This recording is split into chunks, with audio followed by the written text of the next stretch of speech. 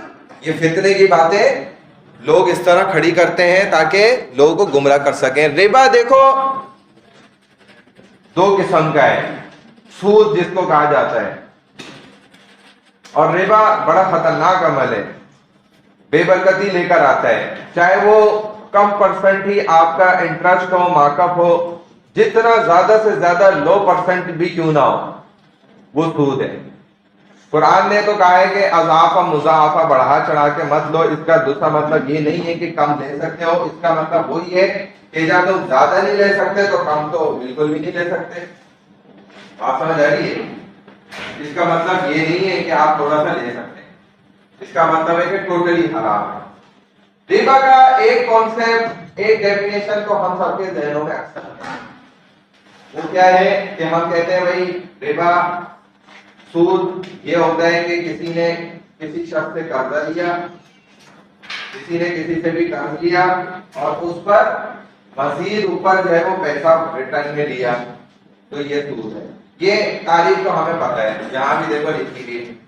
ایک اور دوسری تعریف ہے جو تھوڑا سا نا مشکل ہے, اللہ کے رسول صلی اللہ علیہ وسلم نے وہ تعریف ہمیں سمجھائی ہے. اس میں دیکھو ربا کا مطلب کیا ہے کہ صرف اور صرف قرض کے اوپر سود لازم نہیں آتا، بلکہ قرض کے علاوہ بھی 6 چیزیں ایسی ہیں جن پر سود لازم آتا ہے. اور وہ 6 چیزیں کون سی ہیں؟ اللہ کے رسول صلی اللہ علیہ وسلم نے حدیث میں ان 6 چیزوں کا ذکر فرمایا ہے. دیکھو یہ ہے کہ سونا یا چاندی یا گیہوں یا جو، کھجور، نمک، یہ 6 چیزیں.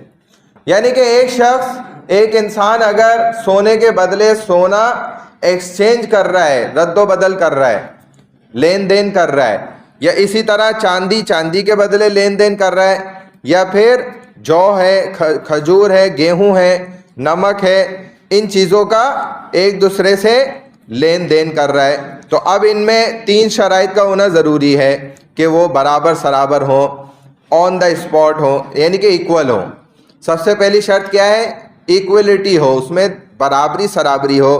دوسرے نمبر پہ کیا ہے کہ آن دا اسپاٹ ہو، یعنی کہ وہ نقد ہو، ادھار پر نہ ہو، اور اس میں کمی نہ کی جائے، یعنی کہ ذرہ برابر بھی کچھ کمی بیشی نہ ہو.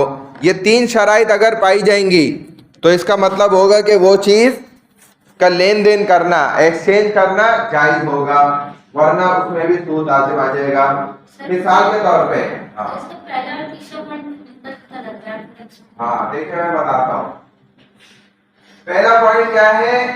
ان 6 چیزوں کا اگر کوئی ایکسچینج کر رہا ہے، لین دین کر رہا ہے، تو سب سے پہلے وہ برابری رکھے گا دونوں چیزوں کے اندر.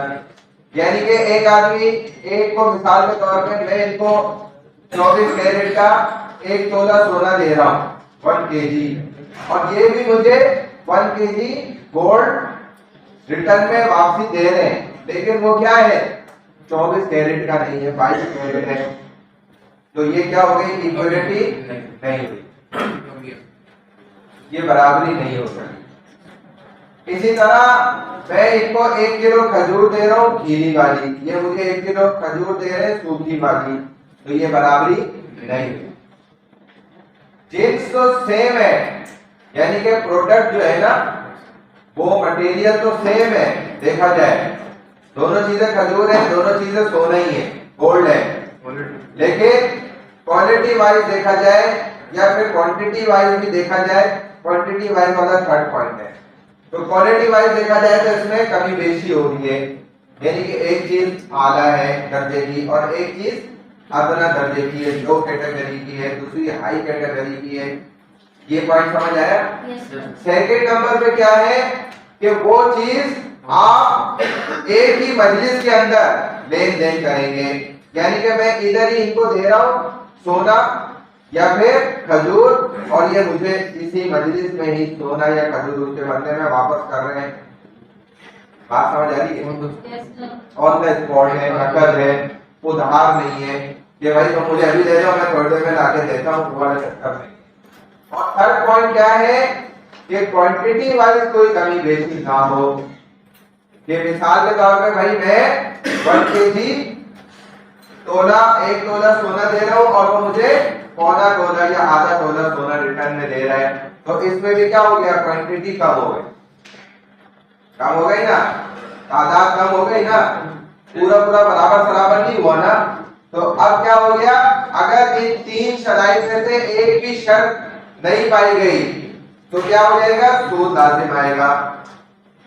یہ ڈیفینیشن آپ کو سود کی پتہ تھی؟ یہ 6 چیزوں میں.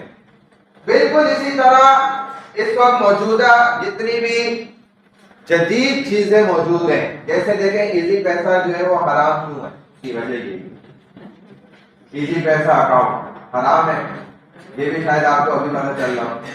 اس کے حرام ہونے کی وجہ کیا ہے؟ علت کیا ہے؟ یہی وجہ کہ دیکھو آپ نے وہاں پر پیسے جمع کرا دیے 2000 روپے مثال کے طور پہ، آپ کے اپنا جو ہے پیپر منی تھا وہ آپ نے دکان والے کو دیا، اس نے ڈیجیٹل منی میں کنورٹ کر دیا، آپ کے اکاؤنٹ میں چلے گئے.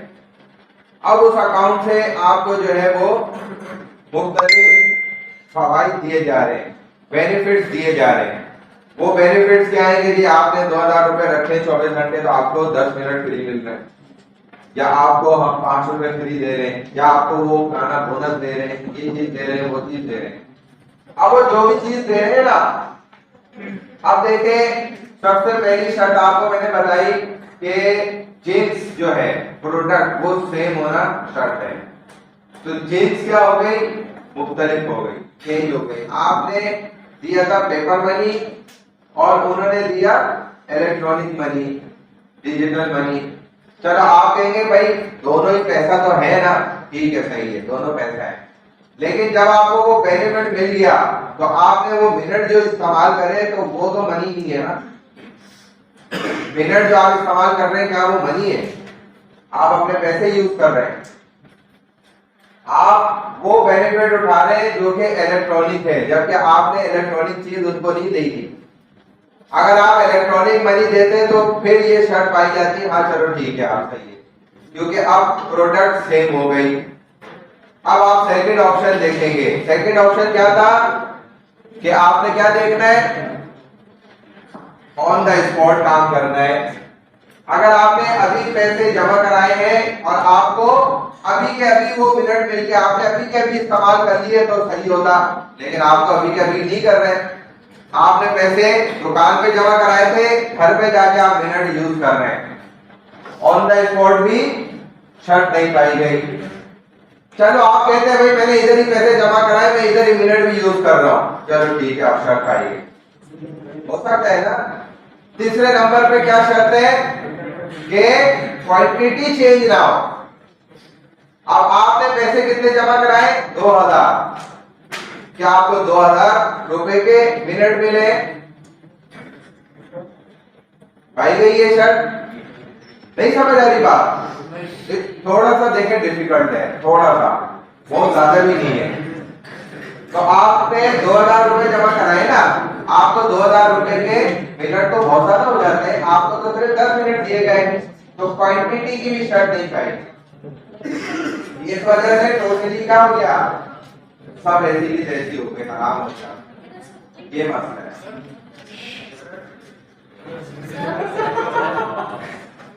یہی تو بات ہے بیٹا، اسلام شریعت سود کو سمجھنا اتنا آسان بھی نہیں ہے جتنا ہم سمجھتے ہیں۔ یہی وجہ بھی آپ علیہ السلام نے فرمایا کہ قرب قیامت کے بعد کیا ہوگا؟ ہر انسان سود میں ملوث ہوگا۔ وجہ یہ ہے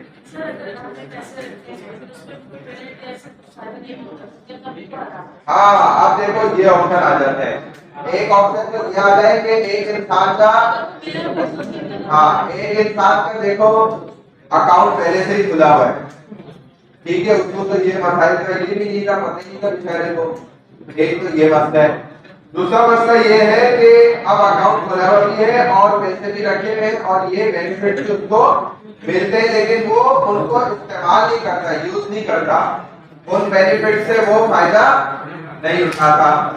اب اس صورت کے اندر جو ہے نا صرف اس اکاؤنٹ کو ایسا ٹرانزیکشن کے استعمال کرنے کی اجازت مجبوری کے تحت دے دی جاتی ہے کہ آپ پھر کیا کریں، جیسے ہمارے بھی بعض دفعہ پیسے، میرا بہت پرانا اکاؤنٹ تھا، ایزی پیسہ کا کئی سال پرانا ہے، تو اس میں پیسے بھی رکھے ہوتے تھے، یہ بینیفٹ منٹ سب کچھ ملتا بھی تھا، میں نے الحمدللہ آج تک استعمال نہیں کرا۔ اللہ کا شکر ہے میرے پاس اپنے اتنے منٹ ہوتے ہیں، ابھی ادر نیٹ ورک منٹ ہی 800 تو پڑے ہیں، مجھے کیا کرنا ہے اس کو 3000 وہ آن نیٹ پڑے ہیں، تو ہمیں کیا کرنا ہے اس کو استعمال کر کے؟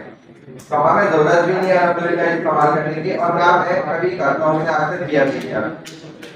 تو یہ سیکنڈ ٹائپ ہے سود کی، ربا کی، جس کی وجہ سے آپ کو دیکھنا پڑتا ہے کہ اگر ہم ان تین ٹائپ کے ساتھ وہ معاملات کر رہے ہیں تو وہ ٹھیک ہو جائیں گے، ادروائز وہ کیا ہوں گے؟ غلط ہوں گے۔ ہاں جی، ہاں سن رہا ہوں۔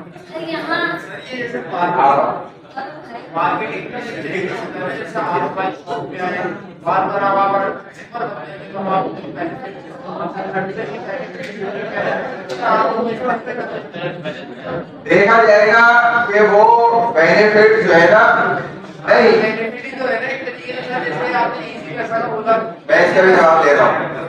وہ بینیفٹ میں شرائط کو دیکھا جائے گا، ریکوائرمنٹ کیا ہے، اس کے مطابق وہ حلال یا حرام ہوں گی، اس کے علاوہ نہیں ہوں گی۔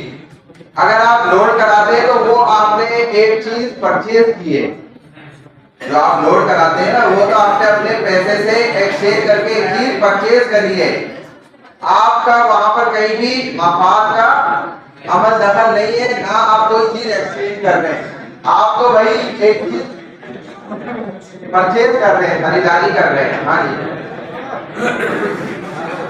کریڈٹ کارڈ میں دیکھو جو ہمارے ہاں یہ بہت سارے ڈیبٹ کارڈ ہیں، کریڈٹ کارڈ ہیں، اسی طرح وہ سلور، پلیٹینم اور فلانے کارڈ ہیں، یہ ٹوٹلی اکثر جو ہے نا اپنی مہلت چیزوں کی وجہ سے حرام ہے۔ اگر ان چیزوں کو صحیح کر لیا جائے نا تو یہ بھی صحیح ہو سکتے ہیں۔ اب جیسے یہ دیکھیں بہت سے ڈیبٹ کارڈ ہیں، ان میں اکثر یہی ہوتا ہے کہ آپ نے جی 1 مہینے کی آپ کے پاس لینتھ ہے، آپ یوز کرتے رہے، آپ نے 20,000 کر دیے، 50,000 استعمال کر دیے، آپ کے اس میں پیسے بھرے نہیں کی، اینڈ آف دا منتھ وہ پیسے آئے اور سارے ڈیڈکٹ ہو گئے، کٹ گئے، ٹھیک ہے جی۔ اب کیا ہے کہ اگر بالکل آپ کی پیمنٹ جو ہے وہ آن ٹائم نہیں ملی ان کو تو پھر اس پر پینلٹی لگے گی اور وہ سود ہوگا، ظاہر سی بات ہے، پکا۔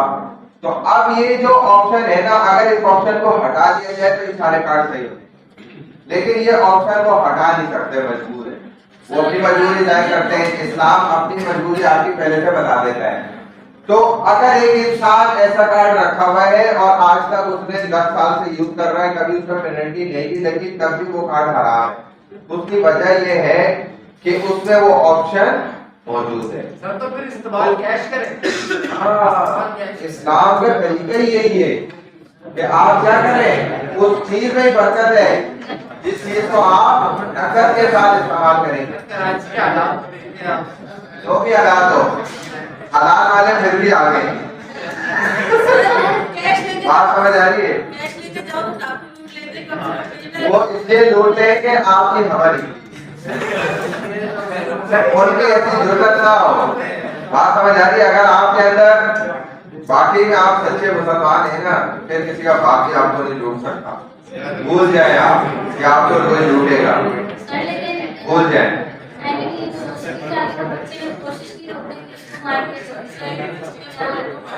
یہی تو مسئلہ ہے، ہمارے دلوں میں اللہ کے علاوہ سب کا خوف ہے، لیکن اللہ کا خوف نہیں۔ اگر صرف اللہ کا خوف آ جائے تو ہر انسان کے دل میں آپ کا خوف آ جائے۔ تو مسئلہ یہ ہمارا اپنا ہے، کسی دوسرے کا مسئلہ کوئی بھی نہیں ہے۔ بہرحال ایک سیکنڈ، آواز نہیں آ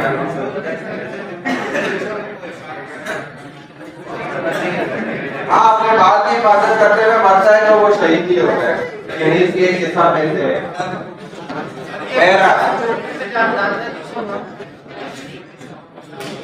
دیکھو اپنے مال کی، اپنے جو ہے عزت کی، آبرو کی حفاظت کرنا یہ ہمارا فرض ہے، اور ایک انسان اگر اس کی حفاظت کرتے ہوئے مر بھی گیا تو وہ شہید کی دوسری ٹائپ میں سے، کیٹیگری میں سے بالکل ہے۔ دیکھیں سیکنڈ نمبر پہ ہے برائبری، رشوت جس کو کہا جاتا ہے۔ رشوت کیا ہے کہ کسی آدمی کو کسی کام کے کرنے کے لیے مجبور کرنا، حالانکہ جبکہ وہ کام کیا ہے، لیگل ہے۔ ایک انسان ہے، ہم سمجھتے ہیں کہ سرکاری لیول پہ صرف اور صرف رشوت لین دین ہوتا ہے، اور ہمارے درمیان تو ہوتا نہیں ہوگا، ہمارے بھی درمیان ہوتا ہے۔ اکثر کیا ہوتا ہے کہ یار تو فلانا کام کر، میں تجھے چائے پلا دوں گا، میں تجھے بریانی کھلا دوں گا، یہ بھی رشوت ہے کہ وہ فلانا کام کرنا جس چیز کے ساتھ ریلیٹڈ ہو گیا، آپ کے کھانے پینے چائے وغیرہ کے ساتھ جب وہ جڑ گیا تو یہ بھی برائبری کی ایک قسم ہے، رشوت میں داخل ہو گیا۔ نہیں، دیکھو رشوت میں بھی یہی ہوتا ہے کہ بعض لوگ کیا کرتے ہیں، خوشی سے ہی لے کر اپنا کام کرواتے ہیں، اور بعض لوگ یہ کرتے ہیں کہ مجبوری میں دے کر بھی کام نکلواتے ہیں۔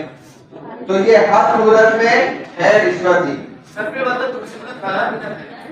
اس طرح نہیں کھاؤ، دوسرے طریقے سے کھاؤ۔ میں ایک مدرسے میں پڑھاتا تھا، میں آپ کو وہاں کا بھی ایک واقعہ سنا دوں، خاموش ہو جاؤ سن لو۔ تو اس مدرسے میں جو ہے نا بڑی چیز بات میں پابندی تھی کہ بھائی کچھ بھی ہو جائے نا، کسی بھی ایک دوسرے کو آپ نے آپس میں یہ نہیں کہنا ہے کہ بھائی اب یہ کام ہو رہا ہے نا تو یار اب آپ کھانا کھلائیں، اب آپ سب کی دعوت کریں۔ یہ ہمارے دفاتر میں، یونیورسٹیز، کالجز اور پڑھے لکھے اسٹینڈرڈ وائز لوگوں میں ماشاءاللہ یہ بہت بات چلتی ہے، جبکہ یہ رشوت ہے۔ اس لیے اس کام سے بچنا چاہیے۔ وہاں اس پر اب بھی الحمدللہ بہت سختی ہے، اور جب کبھی بھی کوئی دعوت ہوتی ہے، میں نے بھی وہاں دعوت دی کئی مرتبہ، تو مجھ سے پوچھا گیا کہ بھائی آپ کو کسی نے مجبور تو نہیں کیا یا بولا تو نہیں ہے دعوت کرنے کو؟ اگر ایسی بات ہے تو دعوت نہیں ہوگی یہاں پر، بات ختم، ہمیں ایسی دعوت کھانی نہیں ہے۔ یہ ان مولویوں کے میں آپ کو عمل بتا رہا ہوں کہ وہ اتنی زیادہ احتیاط کرتے ہیں اس چیز پر، اور ہمارے الحمدللہ مدارس میں، مساجد کی لائن میں، سب جگہوں پر یہ چیزیں ہیں۔ امام مسجد کے پاس بھی، وہ اعتکاف میں بھی آ جائے، جو بھی ہو، تو وہ سب سے پہلے یہی سارے سوال پوچھتے ہیں کہ یار آپ کی سورس آف انکم کیا ہے؟ اگر وہ کہتے ہیں میں بینک میں کام کرتا ہوں، وہ کہتے ہیں بڑی معذرت ہے، ہم ادھر آپ کی دعوت نہیں کرا سکتے، میں وہ گانا غلط کام میں کسی میں ہے تو منع کر دیتے ہیں۔ ہاں اگر حلال ہے، اچھا آپ اپنی خوشی سے کر رہے ہیں دعوت، کسی نے آپ کو مجبور تو نہیں کرا یا کہا تو نہیں ہے، کہتا نہیں جی میں تو اللہ کی رضا کے لیے کر رہا ہوں، ٹھیک ہے کر لیتے، لے لیتے، ان کی دعوت قبول کرتے ہیں۔ تو دعوت کا قبول کرنا بھی واجب ہے، لیکن ایک شرائط کے ساتھ ہے، بات سمجھ آ رہی ہے؟ ایک آدمی یا دفتر میں بیٹھے ہوئے لوگ یا طلبا مجبور کر رہے ہیں کسی انسان کو دعوت کرنے پہ، تو ایسی دعوت کیا ہے بھائی؟ حرام ہے، کیونکہ ایسی دعوت مسلمانوں کو نہیں چاہیے، یہ بھی ایک رشوت کی قسم ہوتی ہے۔ تو صرف ایک افسر بیٹھا ہوا ہے، اس کے ذمہ کیا ہے کہ وہ ایک دستخط کرے گا فائل پر اور اس کو آگے موو کرے گا، لیکن وہ دستخط نہیں کرتا، ٹال مٹول کرتا ہے، ڈرامے بازی کرتا ہے، اور اس کے لیے وہ پیسے حاصل کرنا چاہتا ہے یا اپنا مفاد حاصل کرنا چاہتا ہے۔ تو ایسا شخص بھی وہ کیا کر رہا ہے؟ رشوت حاصل کر رہا ہے۔ سڑک پر بھی آپ کو روک کر ایک پولیس والا اگر آپ سے لین دین کا مطالبہ کر رہا ہے تو وہ بھی آپ سے رشوت ہی مانگ رہا ہے، بھلے وہ پیار محبت سے کہہ رہے ہیں کہ آپ اپنے خوشی سے مجھے دے دیں چائے پانی، تو یہ خوشی سے بھی بھائی نہیں ہو سکتی۔ موبائل بند کرو، سارے موبائل بند کرو، اندر رکھو، باہر نہیں نکلے کسی کا، بند کرو اندر رکھو۔ تو آپ خوشی سے بھی اس کو نہیں پلا سکتے، نہ اس کو دے سکتے ہیں، یہ ٹوٹلی کیا ہے؟ رشوت ہے۔ اسی لیے اس سے بچنے کا طریقہ سیدھا سیدھا یہ ہے کہ آپ اپنے آپ کو صاف ستھرا رکھیں، اپنے ڈاکومنٹ کمپلیٹ رکھیں، ہیلمٹ استعمال کریں، اگر بائک پر ہیں، گاڑی میں ہیں تو آپ سیٹ بیلٹ لگا کے رکھیں، تو آپ کو انشاءاللہ پھر بلا وجہ کوئی فرق نہیں کرے گا۔ اس کے بعد بھی اگر آپ کو روکتے ہیں تو آپ اس کو صاف جواب دیں، بھائی میں رشوت نہیں لوں گا، میرا جس چیز کا چلان ہے آپ بنا لیں، اللہ آپ کا معاملہ ہے، میرے پہ ڈاکومنٹ سب کمپلیٹ ہے، ختم بات۔ آپ نے گاڑی بند کرنی ہے، مجھے لکھ کر دے دیں، ابھی دستخط کرتے ہیں، میرا آئی ڈی کارڈ لکھتے ہیں، وجہ لکھتے ہیں، اس وجہ سے گاڑی بند کی، کیونکہ گاڑی بند کرنے کا ان کو اجازت ہی نہیں ہے، قانون ہی نہیں ہے کوئی، جب تک آپ کی گاڑی سے چرس بم یا کوئی ایسی چیز نہ نکالا ہے۔ وہ بھی پہلے تصویریں کھینچے گا کہ اس نے سیٹ کی نیچے ایسے چھپائی بھی تھی، ہے ایویڈنس بنائے گا، پھر اس وجہ کو لکھ کے گاڑی بند کرے گا۔ کر دیں اس کو، آپ بھی تو ایسے نظر آؤ نا کہ یار اس نے اگر ابھی شکایت کر دی اندر سے تو ہونے کا میرا کام، آپ نے تو خود اس کے دل سے اپنا خوف نکال دیا ہے نا۔ ہمیں دیکھ کے تو آج تک الحمدللہ کسی نے ایسا نہیں کرا، ہمیں تو دیکھتے ہی وہ جائے مولوی صاحب، ایسی بات تھوڑی ہے، فرسٹ ٹائم لوگ دیکھتے ہیں، اور وہ تو آپ اس کے دلوں میں اپنا خوف پیدا کریں، ایسے کام کریں کہ آپ میں تھوڑی سی طاقت آئے، پاور آئے، اور لوگ آپ سے ڈریں گے۔ ایسے نہیں ہو کہ آپ کو مسل دے بس بالکل چل بھائی بائک پہ آ جا، لگائے دو چماڑ دکھا دو، ایسا نہ ہو۔ بات سمجھ آ گئی ہے؟ تو بہرحال رشوت جو ہے وہ لینے والا بھی اور دینے والا بھی دونوں جہنمی ہے، اللہ کے رسول صلی اللہ علیہ وسلم فرماتے ہیں، یہ حدیث بھی ہے۔ اب دیکھو لاسٹ یہ